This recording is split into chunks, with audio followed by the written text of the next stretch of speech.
जय हिंद दोस्तों। तो अभी अभी जो एक नई न्यूज़ आई है, एक तरफ भारत है जो अपने यूनिवर्सिटी में कंप्यूटर साइंस पढ़ा रहा है, कोडिंग पढ़ा रहा है, प्रोग्रामिंग लैंग्वेज पढ़ा रहा है, जो अपनी यूनिवर्सिटी में साइंस पढ़ा रहा है, जो अपनी यूनिवर्सिटी में फिजिक्स और केमिस्ट्री पढ़ा रहा है। और हमने धर्म को अपनी यूनिवर्सिटियों से अलग रखा है। हम हमारी यूनिवर्सिटी में किसी भी तरह से जो धार्मिक किताबें हैं उनको कंपलसरी नहीं कहते हैं कि आपको ये पढ़नी ही पड़ेगी। लेकिन पाकिस्तान की जो पार्लियामेंट है वहाँ पर अभी एक प्रस्ताव पारित हो चुका है कि यूनिवर्सिटी में पढ़ने वाले जितने भी छात्र हैं, चाहे वो माइनॉरिटी के छात्र हों, चाहे वो मुस्लिम हो, चाहे वो ईसाई हो, चाहे वो हिंदू हो, उन लोगों को कुरान जो है वो कंपलसरी हो चुकी है पढ़नी अब।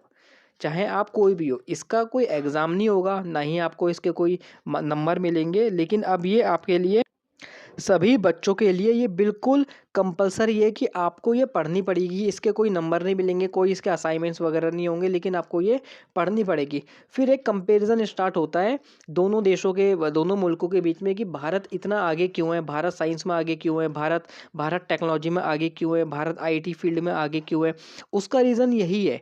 एक तरफ हम बात करते हैं ह्यूमन राइट की कि भारत जो है वहाँ पर ह्यूमन राइट्स जो है उसका उल्लंघन किया जा रहा है, लोगों को धार्मिक आज़ादी नहीं है।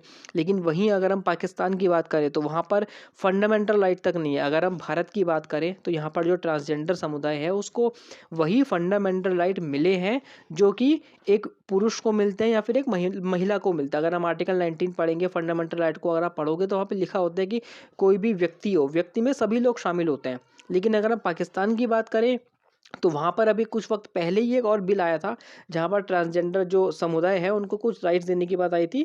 तो वहाँ पर भी उन पार्लियामेंट ने उसको ऑब्जेक्शन लगा दिया था कि ये बिल कुरान जो है उसके नियमों के खिलाफ है, तो ये बिल पास नहीं होना चाहिए। ये कंपैरिजन होता है। अगर हम महंगाई की बात करें तो वहाँ पर जो आटा है जो तकरीबन 60 या 65 रुपये किलो मिलता था, अब उस आटे के दाम तकरीबन 155 रुपये किलो के आसपास पहुँच चुके हैं। और उसके बाद महंगाई की अगर हम बात करें तो वो भारत से कहीं गुना ज़्यादा पहुंच चुकी है। और जब हम दोनों देशों के बीच में कंपैरिजन स्टार्ट होता है तो खुद भी बहुत हंसी आती है कि इस तरह की चीज़ें ये क्यों करते हैं। ठीक है। जो प्रस्ताव संसद में पारित किया गया है उस प्रस्ताव में ये लिखा है कि जो कुरान का जो हिंदी अनुवाद होता है, जो इनके पैगंबर मोहम्मद साहब है उनके बारे में बताया जाएगा। आप बिल्कुल उनके बारे में बताएं, उसमें कोई दोहराई नहीं है, आपको बताना भी चाहिए, आपका देश है। लेकिन उसको कंपलसरी करना गलत है क्योंकि वहाँ पर सिर्फ मेजोरिटी नहीं रहती है, वहाँ पर माइनॉरिटी भी रहती है।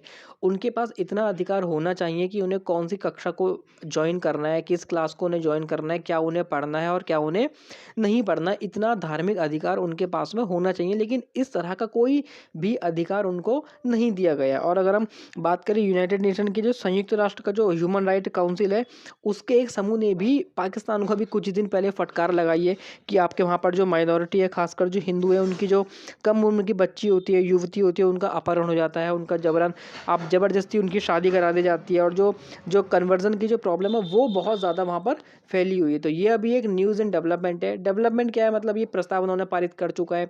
कहीं ना कहीं जो मेन प्रॉब्लम है उस मेन प्रॉब्लम से ध्यान भटकाने का जो सबसे बेहतर तरीका है ना, वो यही एक तरीका है कि आप लोगों को किसी और मुद्दे में अटका दो।